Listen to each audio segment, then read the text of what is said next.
Right, the first two slides haven't got very many pictures. I've just started off with a childhood.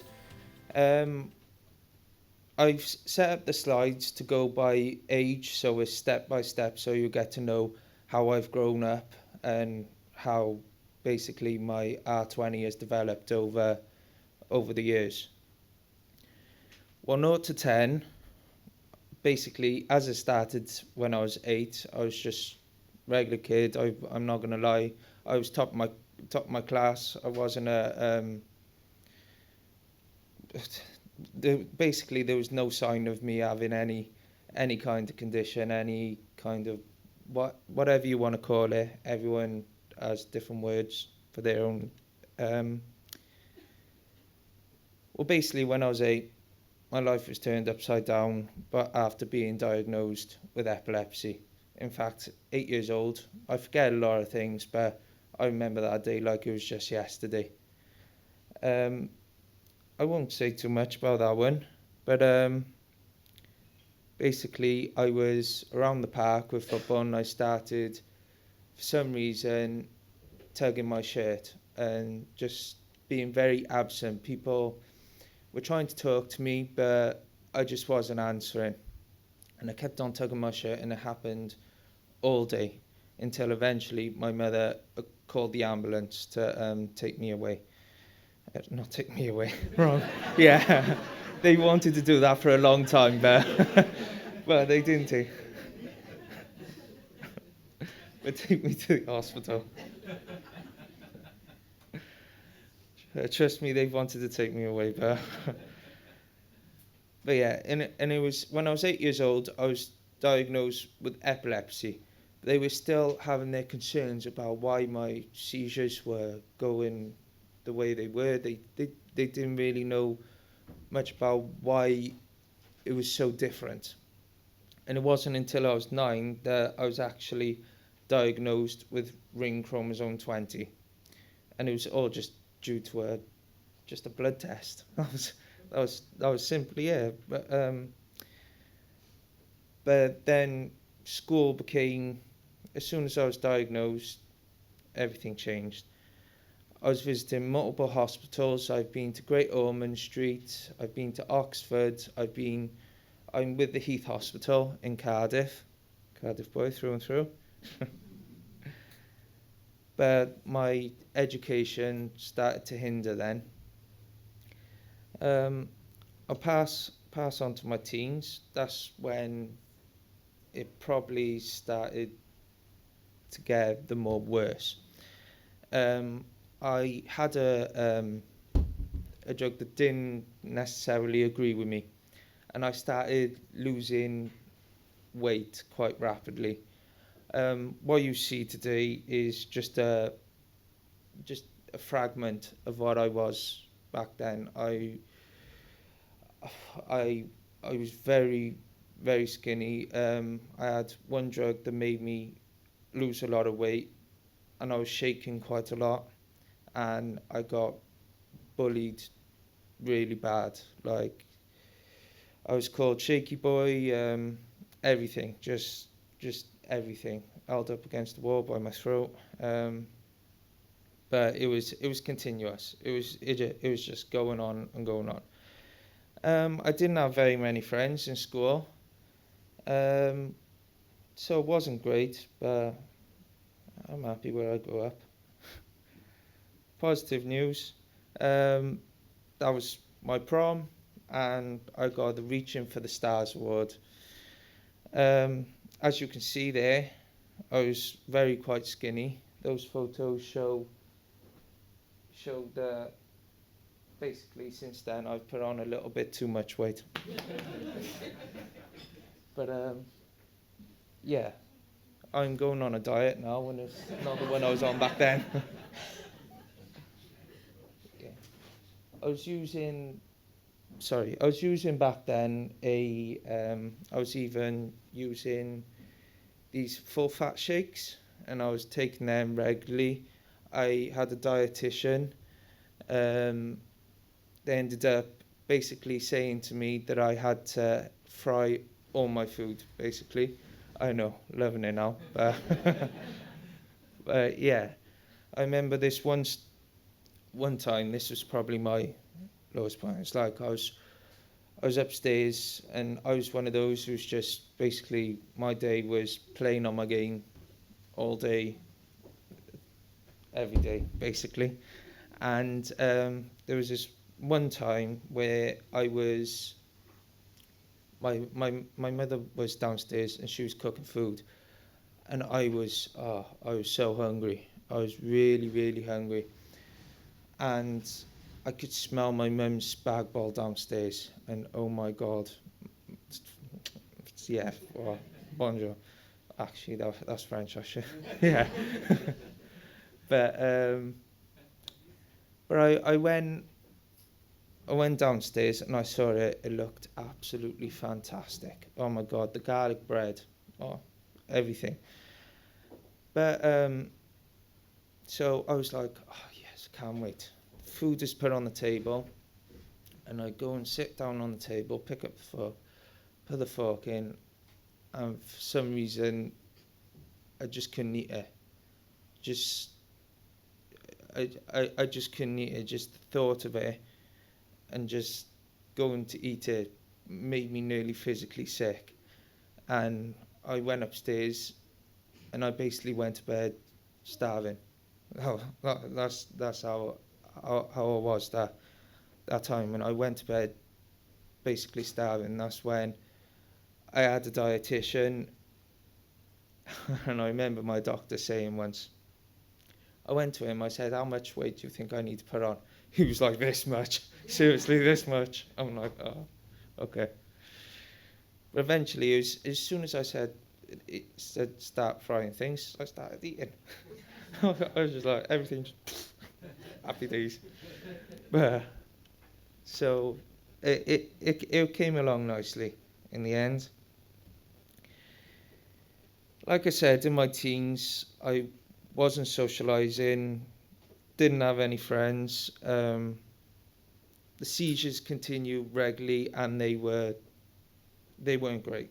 Like I said, um, not many people, and this is not bad, and I don't blame them. I didn't see it myself, but not many people saw me make it. They thought basically that's how it's going to be for the rest of my life. Basically, um, living with my mum, having support. Um, but they didn't really expect me to make much of my life.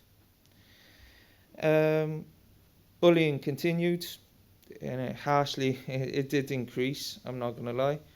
But I was like, I took a few photos off Google there, and that kind of summed how it was for me. Um, but yeah, that's how it was, and in the end, I tell you what, it turned out awesome, and that's the thing. That'll be my hobbies. I loved baking. Loved baking. That's a cake I made. James Bond. Yes. Bam. My gramps, he thinks himself as James Bond. He does. So, so I was like, I took icing classes at college, did icing, did catering, and eventually I learned how to bake. And I started following my football team, Marshfield, my local football team, and they changed my life.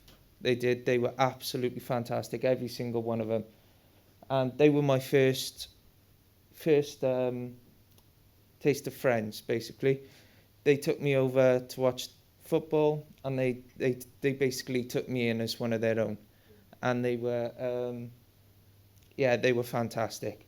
I love my films. Always watch Rocky Balboa, absolute classic. My new friend arrives, and that's my buddy. That's Bud.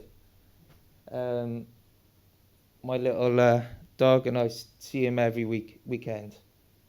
At the moment, well, that's some more of my cakes, and I travelled to Spain with my aunt. At the moment, I'll move some of these along. At the moment, I'm doing events for Ring Chromosome 20, and they've been fantastic themselves, Alison, and I've had a lot of friends and family who's helped me out and did loads of, like, my friends, as you can see, they've all just got involved and they've been fantastic. I can't fault any one of them. We've done about 3, 4 events now, and it's going really well, and we've continued doing that. At the moment, I'm doing level 3 psychology and counselling.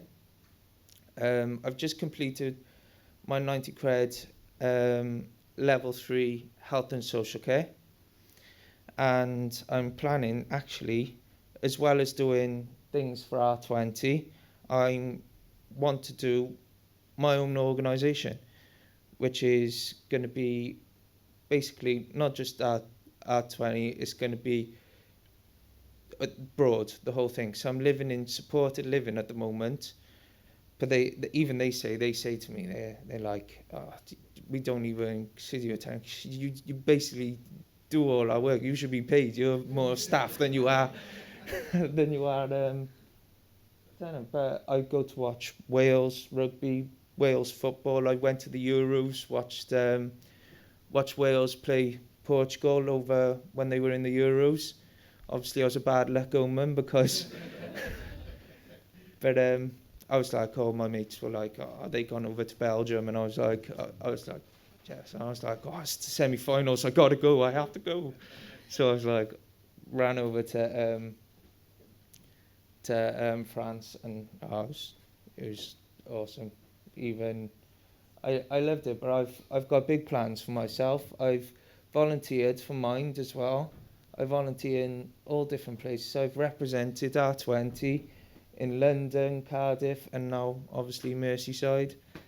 But my biggest well, I can't think of the word. Biggest moment was London, going to represent twice at London. That was just absolutely fantastic for me. And, well, as you can see, I love it. And I've had loads of memories. These are more like memories with my mates. That was my moving out party. I tell you what, the jammy dodger, my uncle, right? He only, right, when I was upstairs, when I was in a seizure, I'm a Man United fan. I shouldn't say that in Liverpool, but yeah, I'm a Man United fan. I go upstairs, I have a seizure, right? He's a Liverpool fan. He's downstairs singing the Liverpool anthem. He's like, I'm like, screw that. I run downstairs. I'm like, Steven Gerrard. He fell on his flipping bum. Steven Gerrard, like, yeah. That's Tiny down there. Tiny Temper. Love him. But yeah, that's my 21st birthday, where I went to visit Old Trafford. And it was awesome. I've had some great mates around me, and they've been fantastic. It's like, that's my family, and they've been absolute. My sister, I tell you what, absolute legend. She's been fantastic with me. She stayed with me during, as you can see in the top corner, like I was up there in hospital for 3 days, and I could not move off the bed because I had all wires, as you can see. But she did not, for that 3 days, she did not move from my side, just like my parents. But my sister has been fantastic with me. So is my auntie, I gotta be fair. And I went to a wedding, and that was fantastic. But that's me. My future plans is setting up my own non-profitable organisation. I want to run my own counselling firm. I want to run my own supported living accommodation. I'll continue doing work for R20 for forever. I can see it. Aim for the sky, because the sky's the limit. That's exactly it. As dark as things seem, how bad R20 can get is, trust me, in the end, you'll make it. It'll be fantastic, the end goal. And I tell you what, I'm one of those who loves you all. All right, thank you.